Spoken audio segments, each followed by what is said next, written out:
Selamat siang untuk kita semua. Perkenalkan, nama saya Dorothea Bertilia Serambria. Saya mahasiswa semester 6 jurusan Sosiologi kelas A.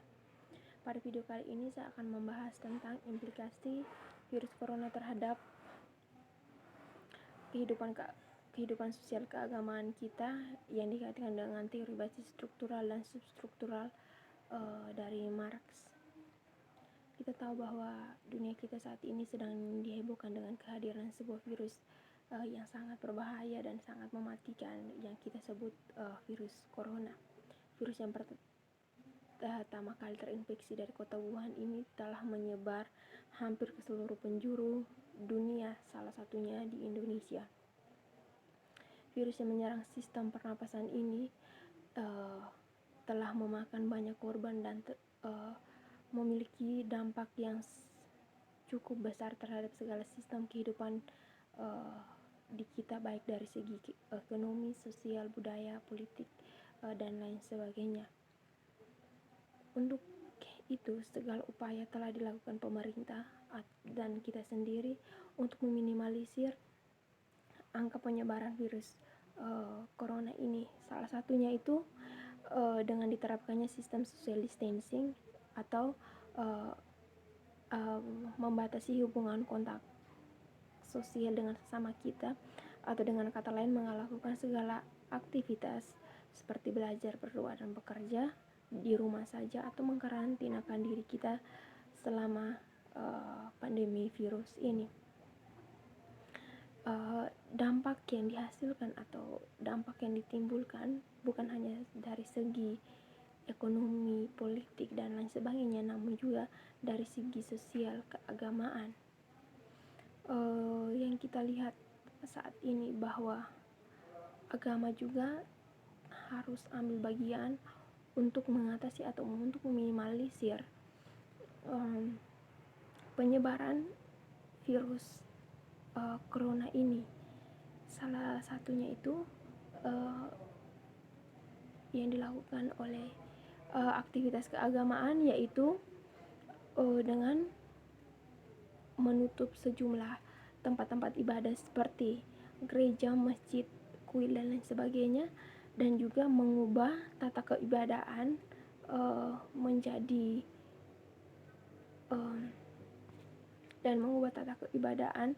secara online melalui media perantara, yaitu YouTube, untuk melakukan ibadah. Dan juga hal-hal lain seperti mencium batu suci, gulungan Taurat, batu doa, dan salib, atau minuman dari cawan yang sama, kini harus dihentikan untuk sementara waktu, sehingga dapat meminimalisir angka penyebaran virus corona ini. Jika dikaitkan dengan teori basis struktural dan substruktural, dalam kondisi ini yang menjadi basis struktural yaitu virus corona, dan yang menjadi substruktural adalah agama atau sistem sosial keagamaan. Bahwa mengapa saya mengatakan demikian, bahwa kita lihat basis struktural atau yaitu virus corona sangat mempengaruhi substruktural, yaitu sistem keagamaan. Dilihat bahwa dengan adanya ditutup dan membatasi segala aktivitas keagamaan demi kepentingan bersama. Dan juga kita lihat salah satu contohnya itu pada saat ini teman-teman kita umat beragama Kristen, baik Protestan maupun Katolik, sedang merayakan masa Paskah, yaitu masa kasih Allah yang luar biasa dengan pengorbanannya terhadap manusia yang penuh dosa,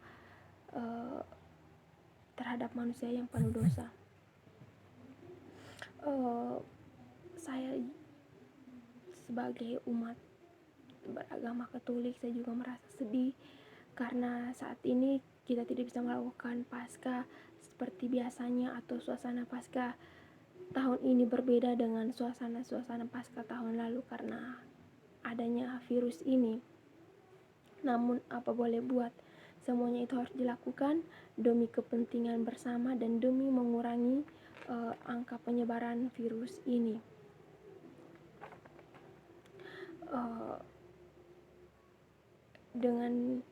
Dengan adanya virus ini, umat Kristiani pun akhirnya mengikuti perayaan Ekaristi secara online, dan itu saya rasa secara tidak efektif karena ada beberapa bagian yang dihilangkan, seperti tidak menerima hostia, tidak menyambut tubuh dan darah Kristus, dan yang kedua tidak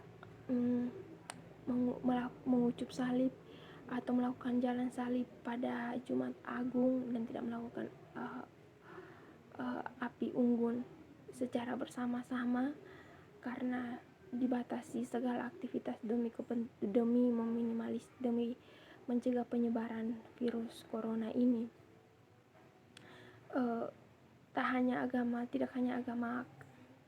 umat agama Kristen, namun teman-teman kita juga umat agama Islam yang sebentar lagi akan merayakan Idul Fitri atau Ramadan, juga pasti merasa sedih atau merasakan suasana yang berbeda dari tahun-tahun sebelumnya karena tidak bisa berkumpul bersama keluarga untuk merayakan Ramadan, mengingat penyebaran virus yang semakin hari semakin meningkat dan yang semakin hari semakin memakan korban. Untuk itu, demi mencegah dan demi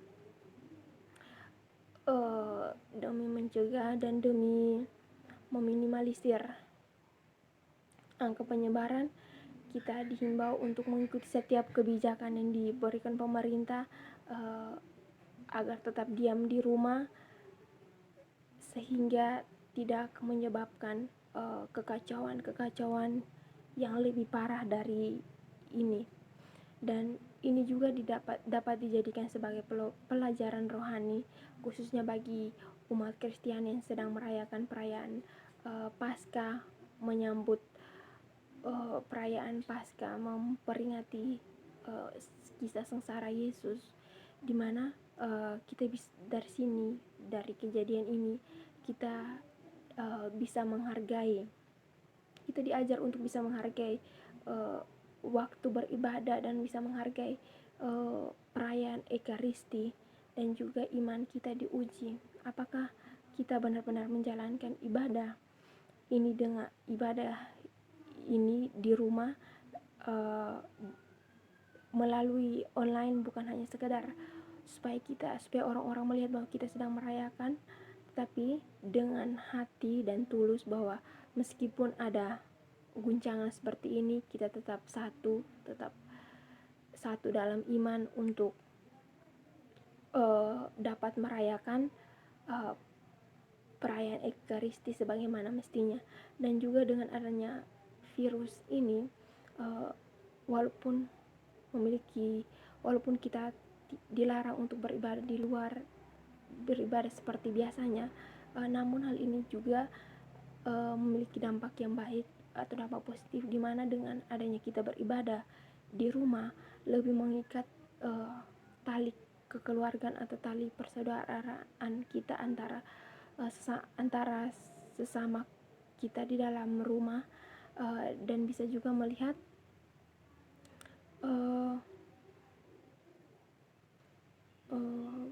dan juga bisa menyatukan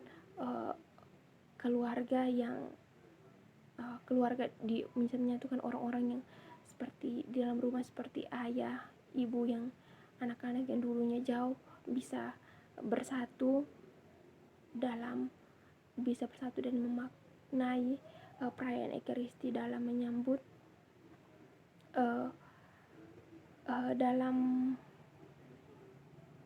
memperingati kisah sengsara Yesus untuk menebus dosa-dosa kita. Mungkin ini juga salah satu cara untuk kita bisa, atau salah satu teguran dari Tuhan untuk kita bisa menebus segala dosa-dosa kita. yang telah kita lakukan. Mungkin itu sekian dari saya.